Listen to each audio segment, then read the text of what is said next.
To fourth day of weight loss challenge. Already 4 ದಿನ ಆಯಿತು ನಾವು ಈ ವೆಯ್ಟ್ ಲಾಸ್ ಜರ್ನಿ ಸ್ಟಾರ್ಟ್ ಮಾಡಿ. ತುಂಬ ಜನ ಪಾಸಿಟಿವ್ ಆಗಿ ಕಮೆಂಟ್ ಮಾಡ್ತಿದ್ದೀರಾ. ಥ್ಯಾಂಕ್ ಯು ಸೋ ಮಚ್ ನಿಮ್ಮ ಪ್ರೀತಿ ಸಪೋರ್ಟ್ಗೆ. ಇದೇ ರೀತಿ ನನ್ನ ಸಪೋರ್ಟ್ ಮಾಡ್ತಾಯಿದ್ದಿ.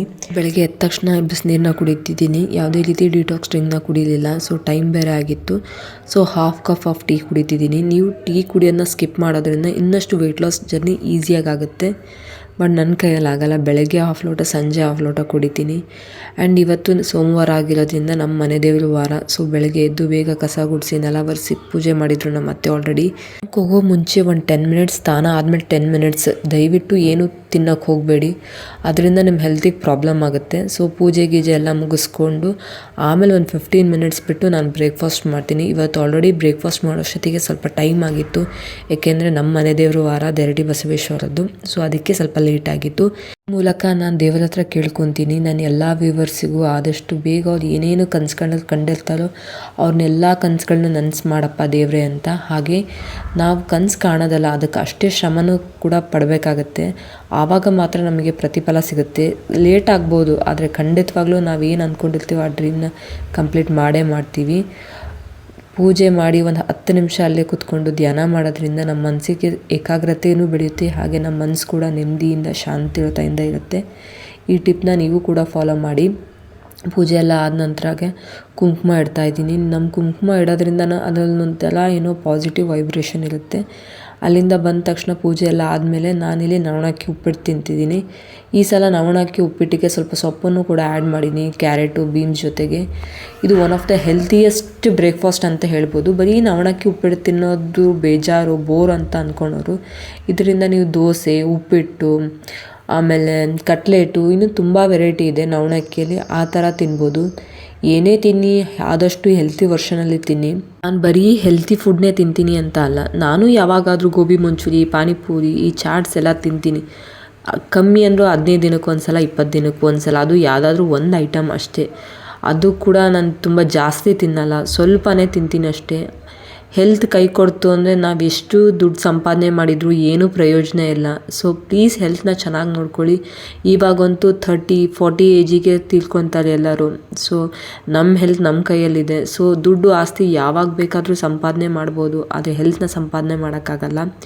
ಆ್ಯಂಡ್ ನಾನು ದಾವಣಗೆರೆಗೆ ಹೋಗಿದ್ದೆ, ಬರೋಷ್ಟೊತ್ತಿಗೆ ಲೇಟ್ ಆಯಿತು. ನಾನು ಅಲ್ಲಿ ಬರಬೇಕಾದ್ರೇ ಒಂದು ಮಿಕ್ಸ್ಡ್ ಫ್ರೂಟ್ ಜ್ಯೂಸ್ ಕುಡಿದಿದ್ದೆ, ಅದು ವಿತೌಟ್ ಶುಗರ್ಲೆಸ್. ನೀವೆಲ್ಲೇ ಜ್ಯೂಸ್ ಸ್ಟಾಲಲ್ಲಿ ಹೋಗಿ ಜ್ಯೂಸ್ ಕುಡೀರಿ, ಬಟ್ ಶುಗರ್ಲೆಸ್ ಕುಡಿ. ಆಲ್ರೆಡಿ ಅದರಲ್ಲಿ ಮಿಲ್ಕ್ ಹಾಕಿರ್ತಾರೆ, ಅಲ್ಲೇ ಸ್ವಲ್ಪ ಆಲ್ರೆಡಿ ಎಕ್ಸ್ಟ್ರಾ ಕ್ಯಾಲರೀಸ್ ಇರುತ್ತೆ. ಮತ್ತು ಇನ್ನಷ್ಟು ಕ್ಯಾಲರೀಸ್ ಆ್ಯಡ್ ಮಾಡ್ಕೋಬೇಡಿ. ಅಲ್ಲಿಂದ ಬಂದ ತಕ್ಷಣ ನಾನಿಲ್ಲಿ ದೋಸೆನ ತಿಂತಿದ್ದೀನಿ, 2 ದೋಸೆ. ಅದಕ್ಕೆ ಈರುಳ್ಳಿ, ಸಬ್ಬಸಿಗೆ ಸೊಪ್ಪು ಎಲ್ಲನೂ ಆ್ಯಡ್ ಮಾಡಿದ್ದೀನಿ. ಸೊ ನಾನು ತಿಂದಾಗ ಆಲ್ರೆಡಿ 3 ಗಂಟೆ ಆಗಿತ್ತು. ಆ್ಯಂಡ್ ಈವ್ನಿಂಗ್ ವಾಕ್ ಮಾಡ್ತಾ ಇದ್ದೀನಿ. ನನ್ನ ಮಗ ಇದೆ ನೋಡಿ ಹಿಂದ್ಗಡೆ. ಸೊ ಅವನ್ನ ಇಟ್ಕೊಂಡು ಇಬ್ಬರು ಮಕ್ಕಳನ್ನ ನೋಡಿಕೊಂಡು ನಾನೆಲ್ಲ ಕೆಲಸನೂ ನಾನು ಬ್ಯಾಲೆನ್ಸ್ ಮಾಡ್ತೀನಿ. ಮಾಡಲೇಬೇಕಲ್ಲ, ಹೌಸ್ ವೈಫ್ ಹೆಣ್ಮಕ್ಳಂದರೆ ಹಾಗೆ ಮಲ್ಟಿ ಟಾಸ್ಕಿಂಗ್. ನೋಡಿ ನನ್ನ ಮಗನ ಹೆಸರು ಅದ್ವಿಕ್ ಅಂತ. ಸೊ ಅವನ್ನ ಆಟ ಆಡಿಸ್ಕೊತಾನೆ ನಾನು ವಾಕ್ ಮಾಡ್ತಾ ಇರ್ತೀನಿ, ಯೂಶ್ವಲಿ ಸಂಜೆ ಟೈಮು ಆ ಥರ ಎಲ್ಲ.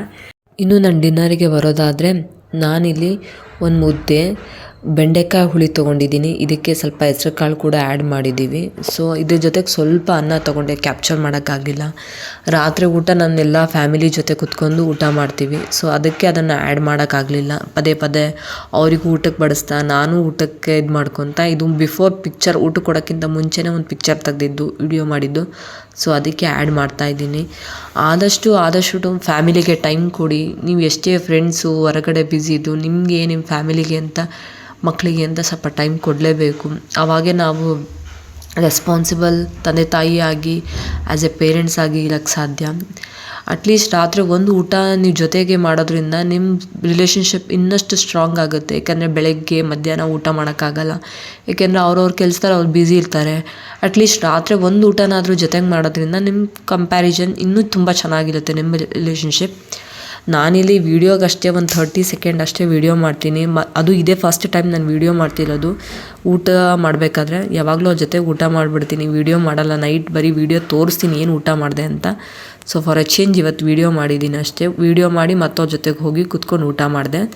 ಇನ್ನು ರಾತ್ರಿ ಊಟ ಎಲ್ಲ ಆದಾದಮೇಲೆ ಅಂತೂ ಮಿಸ್ ಮಾಡೋಂಗೇ ಇಲ್ಲ ಊಟ ಆದಮೇಲೆ. ನೀವು ಕೂಡ ಈ ಅಭ್ಯಾಸನ ಮಾಡ್ಕೊಳ್ಳಿ.